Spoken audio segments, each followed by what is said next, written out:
Барлығыңызға сәлем. Бүгін түскі асқа тауық етін пісірдім. Пеште небәрі 2 ингредиентті қосу арқылы. Дәл осы 2 ингредиентті білу үшін видеомды соңына дейін қараңыз. Достар, ең алдымен рецепті бастамастан бұрын тауығымызды жақсылап жуып алатын боламыз.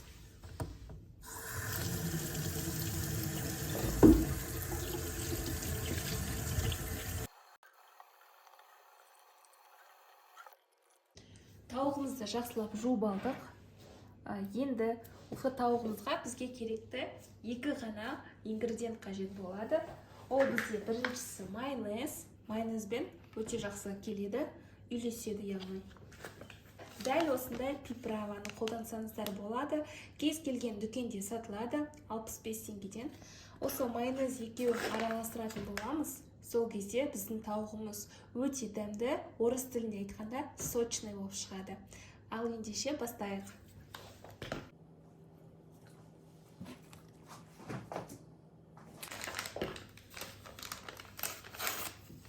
Неге приправаның екеуін қолданатын боламын? Біреуі аздау болады.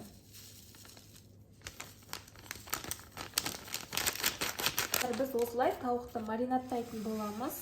Маринаттаған тауығымыз кемінде 2 сағатқа салқын жерге қойып қойсаңыздар болады.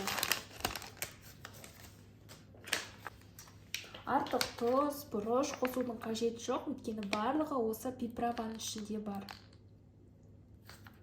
Енді майонез қосамыз.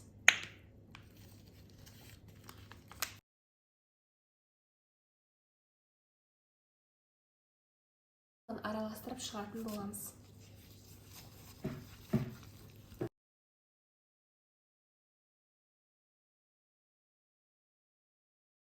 Бетін жауып қоятын боламыз. Кемінде 2 сағатқа тоңазытқышқа салып қоямыз.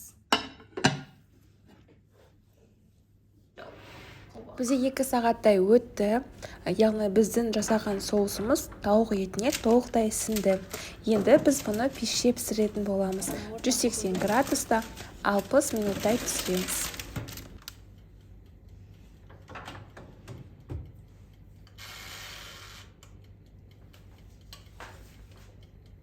Менде бұл жерде шамамен 30 минуттай өтті. Видеоға түсіргеніме өздеріңіз байқасаңыздар, түсі өзгеріп келе жатыр, өте әдемі түске айналып жатыр. Осымен менің тауық етім пісіп шықты. Дәмі өте керемет болып шығады.